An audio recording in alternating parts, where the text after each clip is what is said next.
So I have come to a place today called Paronella Park, and it's an abandoned castle.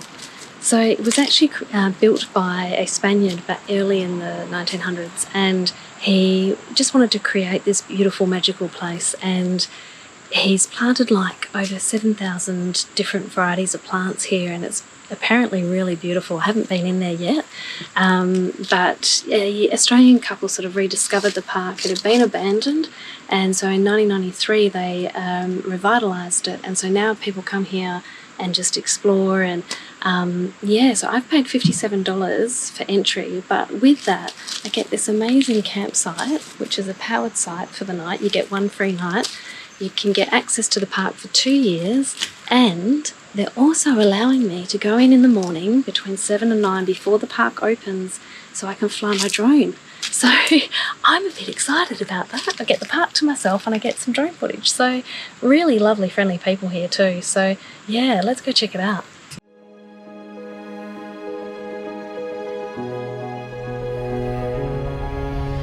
In 1913, José Paronella arrived to Australia from Spain, purchasing his first 13 acres of virgin scrubland in 1929 to build his dream castle. With the exception of the main house, all constructions were made from concrete with reinforcement from old railway tracks. Then in 1935 it was officially open to the public. The theatre showed movies every Saturday night. There was a museum, tea gardens, and even a pool. As there was no electricity to the property, in 1933 Paronella installed a hydroelectric system using the power of the waterfall. Engineers from South Johnson Sugar Mill helped to design and install the system. It was the earliest application of hydroelectric technology in North Queensland.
I don't think you can see that on the screen, but this is the Tunnel of Love apparently. I'm not quite sure why it's called that. There's a really funky smell around here, but inside that tunnel is a whole bunch of microbats flying around, making their gorgeous little sound.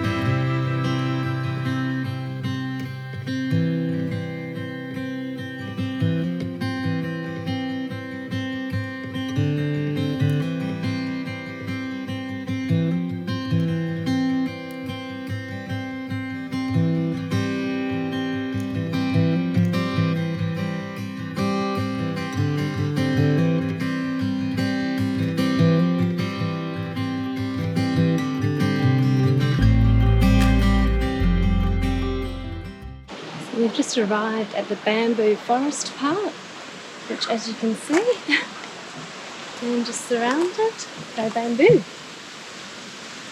Bamboo is actually quite a sustainable product, incidentally.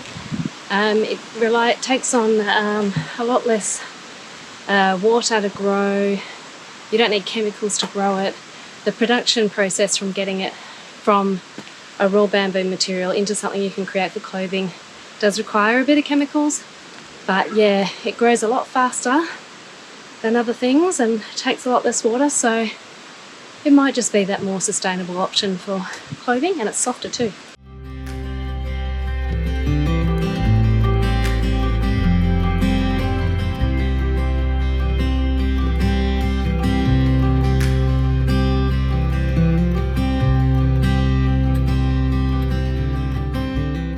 So part of when you get your ticket, they give you this little packet of food as well that you can feed the fish and the turtles with. I haven't seen any turtles yet, but let's feed the fish. I've just seen some turtles, look at them.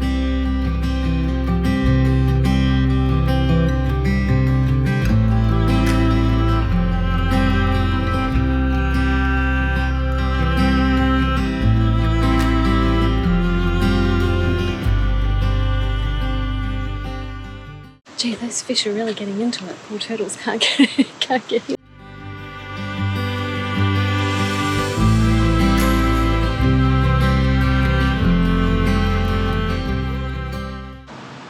I think this is where the dummy used to be.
José passed away in 1948 from cancer, leaving the park to his wife Margarita and children Teresa and Joe.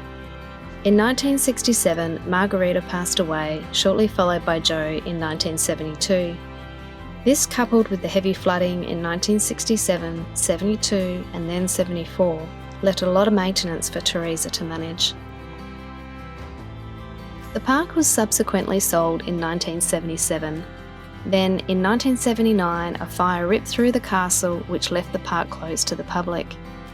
In 1993, Mark and Judy Evans purchased the park, formulating a plan to bring it back to life and draw people back in. They've worked with José's daughter Teresa to keep José's story and the history of this amazing place alive. And would you believe there is a married couple that met in this very ballroom at a dance in the 1970s that now work at the park?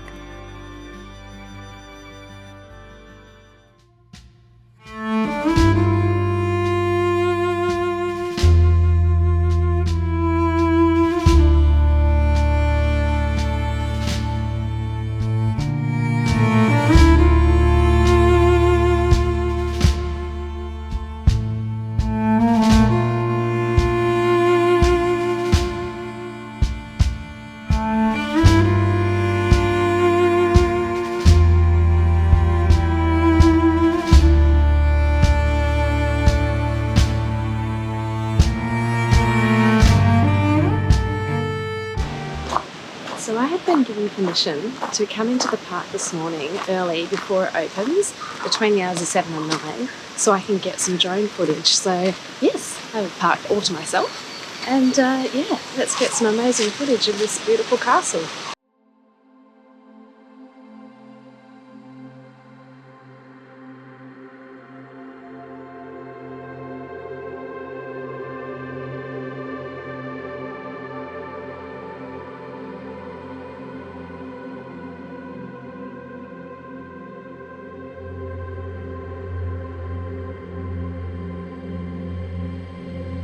Thank you.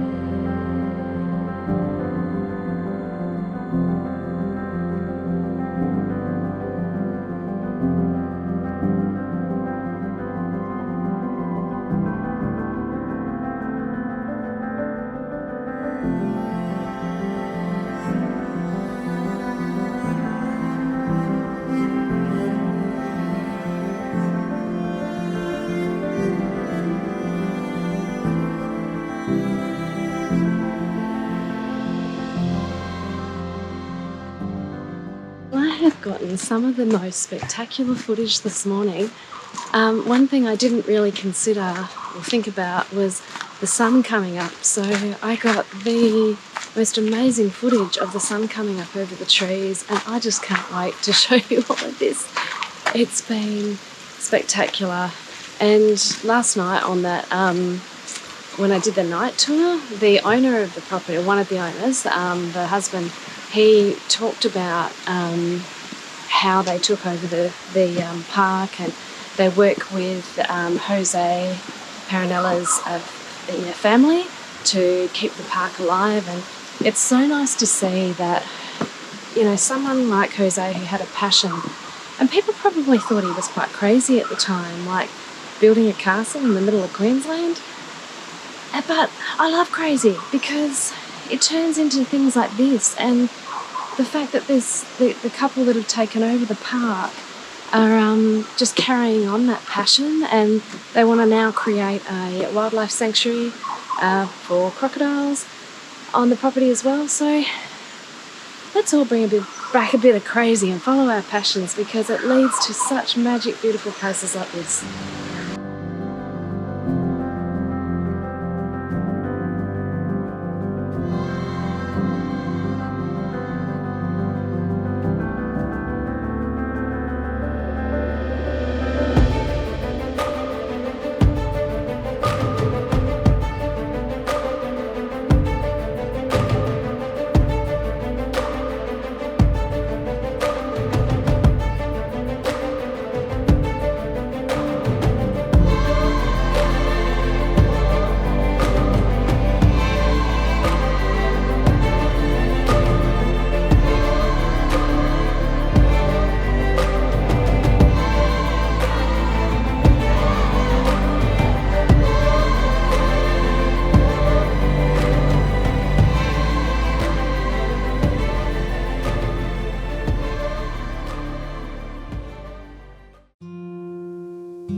Regret is in the storm.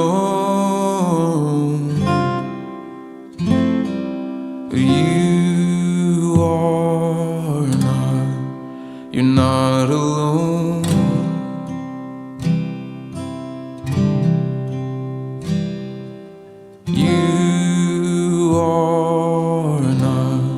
You're not alone.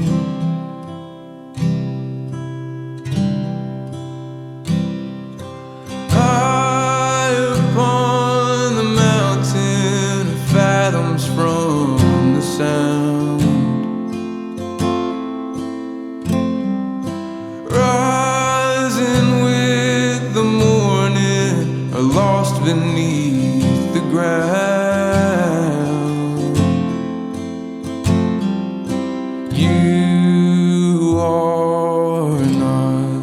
You're not alone.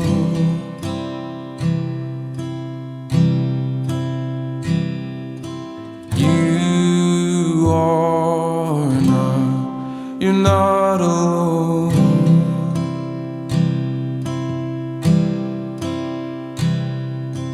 If you ever lose out or break down in the cold, stranded on the side of the long and tired road,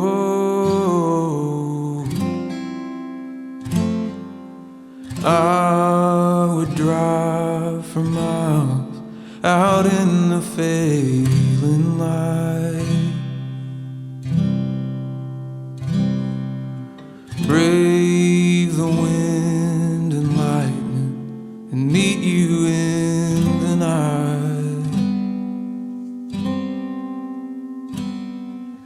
You are not, you're not alone.